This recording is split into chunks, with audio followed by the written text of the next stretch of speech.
The crypto markets keep dumping. Altcoins have been taking a beating. A lot of people have been selling their coins and getting out of the market. Are we going to have a bull run in 2025? That's what we're going to cover in today's video. So hit that like button and let's jump into it.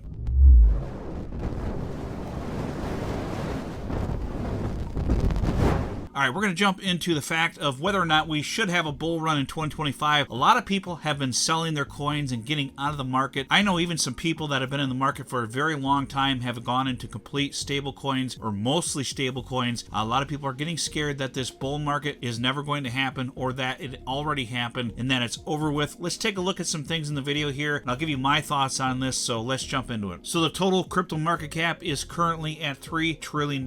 We were almost up to $4 trillion at one point, so the entire crypto market cap has taken about a 25% dive from a while back, late in 2024. This has been a beating that we've had over the last few weeks. Bitcoin not actually doing too terrible at 88,000 as of this recording. Now it did dip down under 88,000 for a little bit, but we could see some further downside. Some people are expecting Bitcoin to get down to maybe 80,000, potentially in the 70,000s. And if that were to happen, that would still only be about a 30-some% correction for Bitcoin, which in a bull market is not unusual. The problem is if you haven't had an alt season yet, alts are going to continue to take a beating if Bitcoin is not moving up. And when Bitcoin's not moving up, alts just kind of sell off because people get impatient and get scared out of their coins because the market is slow. We haven't had any rate cuts in a while. That's the main thing. We don't have any quantitative easing going on. There's still some quantitative tightening in the market, and until we get that quantitative easing, we probably won't see much upside. When are we going to get that quantitative easing? We're going to take a look at that in a little bit here, because that's really going to determine likely when we make a leg up with Bitcoin and the alt market finally starts to develop and take off from there. But we're probably going to need Bitcoin to make a new all-time high potentially in order for that to really happen. So if you take a look at the Bitcoin chart, it does not look too pretty. We've kind of had a double top. And now we're breaking down. We were on this trend here. If we draw this trend up basically from here to here, we're still kind of on track for a bull market potentially. If you can see, the bull market support band here has turned bearish. So once that happens, if you look the last time that happened last year, this happened in May of 2024. And that lasted several months until October, so that could potentially happen again. We could potentially not move up until October.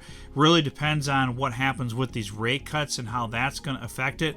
But after we turned bearish here last year, we kind of went sideways for a while and didn't really make any more upward movement. So this is showing a bearish trend with Bitcoin. So we could see some further downside with it or a lot of sideways action before we potentially make another leg up. There's also the possibility that the bull market is over. I don't think that is the case because we haven't had quantitative easing yet. And until we get that quantitative easing, I don't think we're going to see the bull market actually take off. And I think it will come at some point, potentially this year. If we take a look at the weekly here, the bull market support band has been broken as well and turned bearish on the bull market support band here. So if we have anything happen like we did last year, like I said, basically from May until October, we were in a bearish trend with Bitcoin before we started moving up again. So we may be looking at something like that happen, but even on the weekly here, the bull market support band has flipped bearish and we're kind of breaking through that now. If we take a look at Bitcoin dominance here, we did get that one point where we got up to 64%, but right now we're still around 61% with the Bitcoin dominance. Until we lose this Bitcoin dominance, we're not going to get an alt season. If you look back here in November, we had a little bit of a move up in November when we lost some Bitcoin dominance. That's when alts were going up a little bit, but it wasn't too crazy. Some alts, I had a lot of alts in my portfolio, maybe doing like a 3x, 2x, somewhere in that range, but nothing like you would see in a real bull market. In a real bull market, typically you're going to see a lot of the altcoins do, even the big caps do like a 10x potentially. The only ones that really did that pretty much would be like Solana, pretty much the only big cap that really made some big moves, other than mostly some of the other meme coins, of course. But meme coins are really dangerous to get into. If you're in meme coins, you got about a 99% chance of losing your money. So that's why I just play around with a little bit of money in meme coins, a very small amount, and I try to keep my funds in coins that I think are going to be actual performers that have a potential use case. And AI is a hot narrative, or at least hot narratives, even if they don't have a true use case, at least like a hot narrative like AI and DeepIn and gaming, stuff like that, are the coins that I think are going to of take off once we actually get an alt season. But that, like I said, won't happen until we get some quantitative easing, because there's not the funds available to go into riskier assets like these altcoins. Take a look at the Bitcoin monthly return chart here. February, as of right now, we're at a negative 13. This is the most negative February so far that we've had since 2014, and it is the only negative February that we've had so far post-halving. So it's really scary to see that we're getting a red February post-halving, but we really never got a pullback on Bitcoin. What I think has been happening here is we had all these institutions pouring money into Bitcoin with these ETFs, and that's kind of been throwing this market off. Even though we've had quantitative tightening this whole time, you see Bitcoin moving up and people getting bullish because Bitcoin's moving up, but we never had the quantitative easing where the money would go into the altcoins yet. And yes, some money was going into altcoins, but not any real new money. It's just been mostly money of people that have been in crypto for a long time. A few new users out there putting money into altcoins, but not like you would see in a true altcoin season where, you know, people move their money into riskier assets. So I do think once we get quantitative easing and you see these funds, these interest rates lowering, you're going to see some movement into these riskier assets like, you know, Ethereum and some of the other altcoins out there that have been taking a really bad hit lately. Even Solana's been taking a bad hit. If we look at the crypto fear and greed index here, we are at a 29. It was at a 40 yesterday as of this recording. Now, my videos don't come out until like a day and a half or 2 days later after I'm recording them, usually a day and a half after I'm recording them. So, you know, a lot can happen between when this video gets recorded and when it comes out with my editing and schedule, work schedule and editing and all that. I can't get them out to you the same day or even the next day just because of my schedule and my editor's schedule. So some of this could be a little bit off. So I try to get relevant information that could potentially be relevant even a day or two after the video is recorded. So, you know, we could dump further, but by the time this video comes out, it's really hard to say. But a lot of people are expecting us to potentially get down into the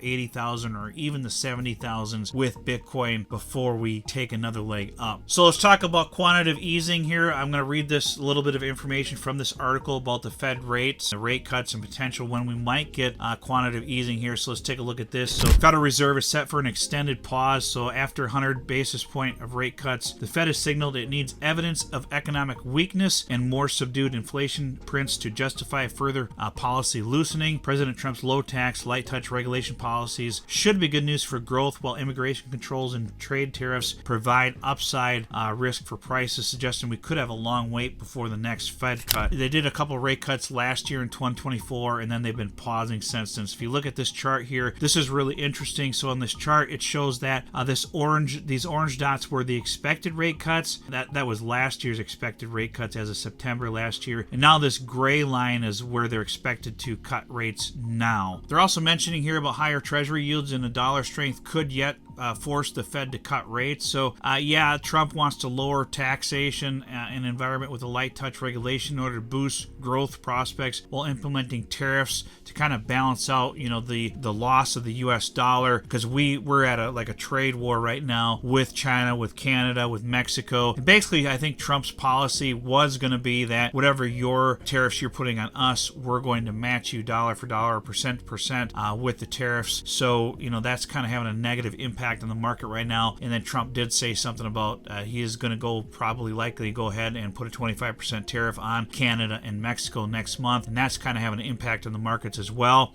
Some of these policies and some of the things that are going on in the markets right now may force the Feds to cut their rates this year yet, and they're expecting a potential rate cut of 75 basis points yet this year, but we just don't know when. It may be towards the middle and end of the year before we see those. Maybe by the middle of the year we get 125 basis point cut, and then maybe by the end of the year we get another 50 basis points cuts for like 0.75%. So we'll have to see if that happens or not, but I wouldn't see anything like that happening soon. They're not expecting one in March, so we're probably going to see some more downside in the market over the course of the next several months. And if we hit that summer lull, it could potentially be really painful for altcoins out there, even more painful than what it is now. But my strategy for right now, I'm not selling any of my coins. I'm just holding on to them and hoping that we get some kind of market turnaround. If we don't, we don't. I'm not going to sell them. I would be selling some of these coins at a loss right now, so I'm not going to do that. I'm expecting the market to turn around by the end of this year. Likely, as